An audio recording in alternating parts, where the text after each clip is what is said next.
Bonjour à tous, il est 7 heures et bienvenue dans Bonjour Omerta.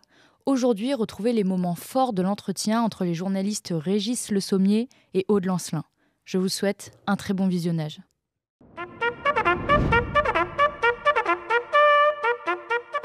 Il y a eu des séquences extrêmement chaudes dans le pays encore, qui n'ont pas abouti, comme vous le savez. Donc des vagues successives. Pour nous, c'est la reprise de cette même colère, de ce même grand désir dans le peuple français d'en finir avec l'injustice qui a été, qui ne date pas du premier quinquennat d'Emmanuel Macron. Évidemment, tout ça a une histoire et n'est pas venu en un jour, mais qui a été accéléré de manière exponentielle par l'arrivée au pouvoir d'Emmanuel Macron. Donc, vous allez me dire, mais qu'est-ce qui permet de dire que c'est la suite du mouvement des Gilets jaunes? C'est ça. Beaucoup. Alors effectivement, d'abord moi je le dis humblement, j'ai été surprise par la mobilisation du 10 septembre. C'est-à-dire que, évidemment, la date circulait sur les réseaux sociaux cet été, et nous, vétérans des Gilets jaunes, on se disait, ok, c'est bon, ça va, en pleine rentrée, un 10 septembre, avec la rentrée des enfants, en pleine semaine, un mercredi, qu'est-ce que c'est que cette date, d'où elle vient, etc. Bon, donc on y croyait moyennement. Néanmoins, dès le matin, les blocages ont été très importants, en dehors de Paris, aux portes de Paris, mais dans de grandes agglomérations et aussi sur des ronds-points historiques, comme à Rouen, qui a été une ville très active pendant les Gilets jaunes, en Bretagne, dans plein de points du territoire. Par ailleurs, ça c'est une grande différence avec la réforme des retraites, beaucoup d'assemblées générales, beaucoup de réunions préparatoires spontanées, pas d'organisation, puisque tout ça se fait, vous le savez, en dehors des organisations syndicales, et se fait également en dehors de la France. Là, il y avait quand même certaines organisations syndicales qui avaient appelé à manifester, enfin en tout cas à prendre part. Alors les organisations syndicales mises sous pression de leur base, des simples citoyens, finalement sont entrés dans la danse, mais vraiment à reculons. La CGT a tout fait pour ne pas participer du septembre, comme elle l'avait fait au moment des Gilets jaunes d'ailleurs, souvenez-vous. Et finalement, ils n'ont pas pu être trop hostiles ouvertement au mouvement. Ils se contentent certainement de le saboter en catimini, comme ils font souvent. Par ailleurs, autre point commun avec les Gilets jaunes, beaucoup de femmes. Ça a énormément impressionné les renseignements territoriaux. Et quand les femmes, vous le savez, historiquement, quand les femmes sortent, c'est toujours très dangereux. C'est que la situation est grave, c'est dangereux pour le pays. On se réfère bien sûr à cet événement, mais très important, central dans l'histoire de France, qui est la mobilisation des femmes en octobre 1789 pour aller chercher le roi et la reine et les ramener aux Tuileries. Voilà, donc les Gilets jaunes également ont été très marqués par la mobilisation des femmes de la base. Effectivement, il y a chez Macron, on le sait très bien, c'est un poseur, c'est un comédien, donc il a enfilé tous les costumes possibles, même celui de l'aviateur. Il me fait vraiment penser à Action de Joe, vous savez, l'alter ego de Barbie chez les garçons quand j'étais enfant. Et évidemment, chef de guerre, quoi de plus stimulant et excitant pour ce type de personnage. Bon, là, je pense très franchement qu'il faudra tous collectivement, et j'espère que tous les Français seront enfin debout, refuser de se laisser entraîner dans un engrenage qui nous mènerait fatalement à une guerre mondiale. Le système de défense qui consiste à dire chacun a ses opinions, on sait très bien qu'on a tous nos biais. Mais on a des sensibilités. Mais en fait, qui le nie?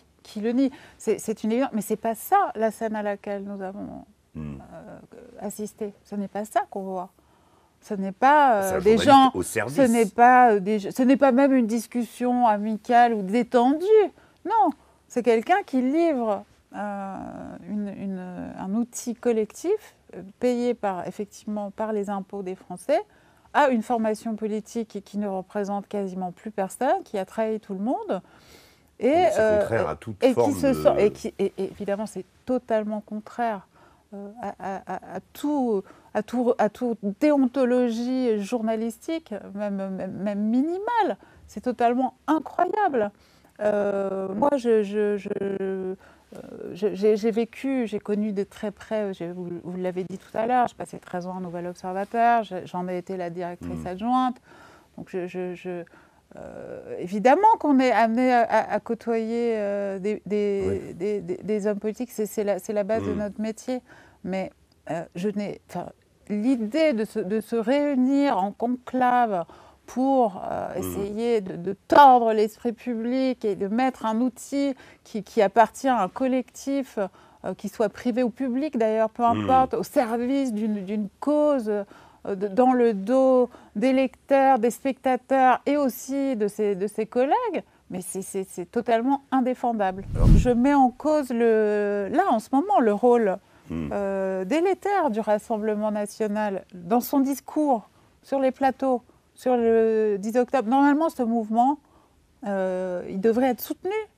Ce qui est intéressant, c'est que tu entendais des militants du RN disant qu'ils allaient participer au 10 septembre. Exactement. Les électeurs du RN, ils souffrent de la situation.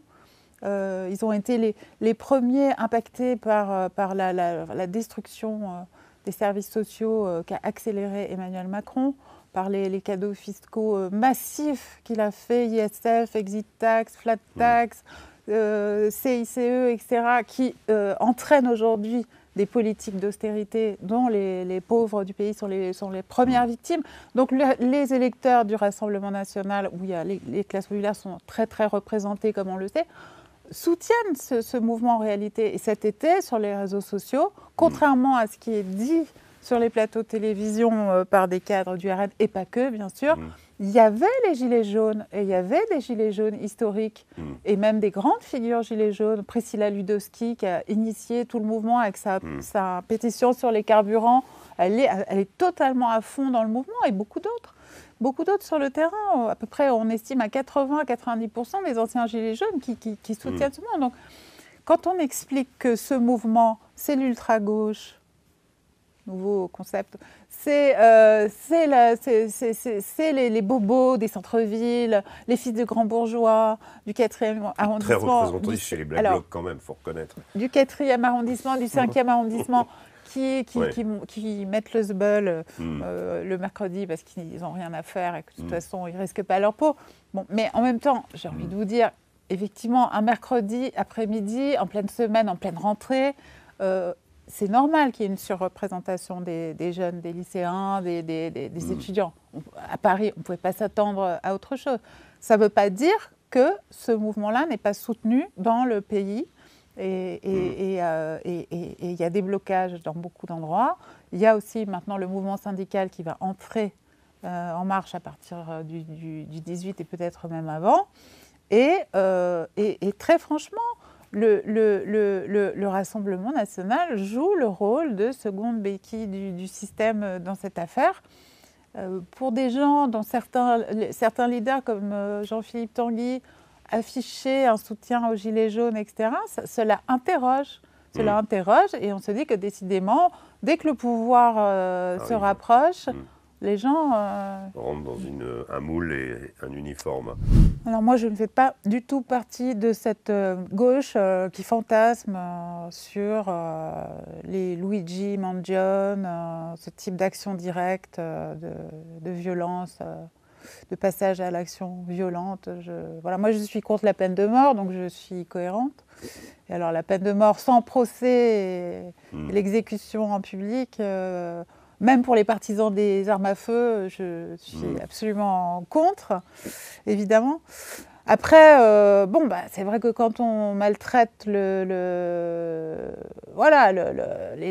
opinions profondes de catégories de la population, la violence, c'est toujours un enchaînement. Hein. Voilà, je rappelle quand même que Trump a échappé à 2 tentatives d'assassinat pendant la présidentielle. Donc, on n'est finalement pas étonné qu'à un moment, ça finisse par arriver aux États-Unis. Je pense en effet que chez nous, je ne parlerai pas de guerre civile parce que je pense que le pays n'est pas à ce point divisé.